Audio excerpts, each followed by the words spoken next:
Selamat datang di channel video saya.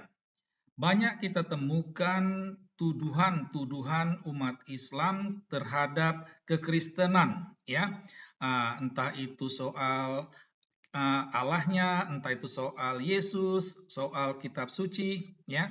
Kali ini saya mau mengajak Anda untuk melihat satu tuduhan yang sering dilontarkan oleh umat Islam, yaitu bahwa Rasul Paulus itu dikenal sebagai pendiri agama Kristen, bukanlah Yesus.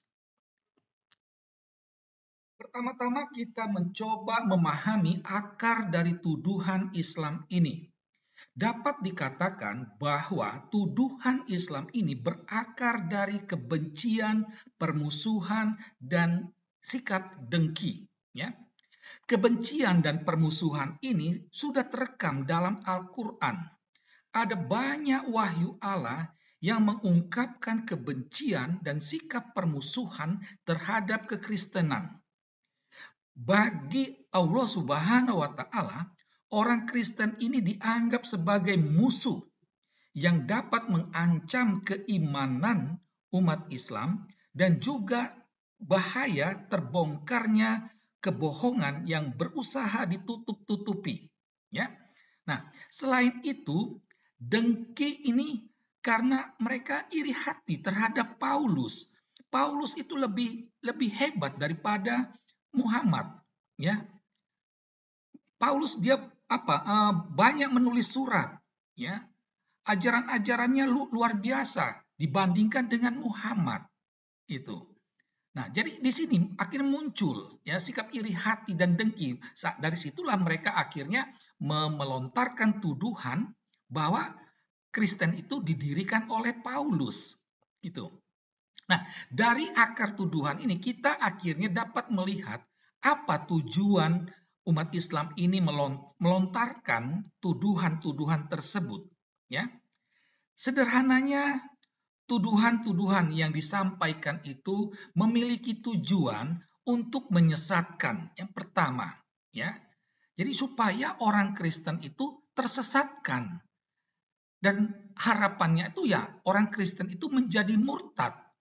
Syukur-syukur dia akhirnya memilih Islam. Karena apa? Karena kalau orang tersebut sudah masuk Islam, maka yang berhasil mengislamkan orang tersebut, dia sudah dapat tiket masuk surga. Ini didasarkan pada tulisan atau Bari, ya, di mana Muhammad pernah berkata, barang siapa yang berhasil mengislamkan orang kafir, dia pasti masuk surga. Jadi ini, maka seringkali umat Islam melontarkan tuduhan-tuduhan, mengutip ayat, ya, lalu menggorengnya ke sana kemari supaya berhasil menyesatkan orang Kristen, ya, dengan tujuan lanjutnya itu ya mengislamkan orang Kristen tadi, ya. Nah, dari sinilah kita dapat mengajukan pertanyaan, benarkah Paulus itu sebagai pendiri agama Kristen? Atau benarkah agama Kristen itu didirikan oleh Paulus?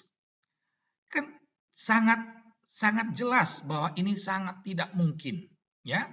Nah, dikatakan saja Kristen. Kristen itu kan berarti pengikut Kristus. Itu bukan Paulus, gitu loh ya. Nah, tetapi selain itu kita bisa untuk mematahkan tuduhan tersebut, kita bisa membandingkan, ya. Inspirasi surat-surat Paulus itu adalah ajaran Yesus. Saya pribadi sudah membaca surat-surat Paulus itu, ya. Dan saya sama sekali tidak menemukan surat-surat Paulus isinya itu nasihat-nasihatnya itu bertentangan dengan ajaran Yesus. Ya. Memang pernah sekali yang soal perceraian itu. Tapi Paulus dia mengaku sendiri ini bukan ajaran Tuhan, bukan dari Tuhan tapi dari saya. Tetapi itu masih bisa dibenarkan, sama sekali tidak bertentangan dengan apa yang diajarkan oleh Yesus sang gurunya.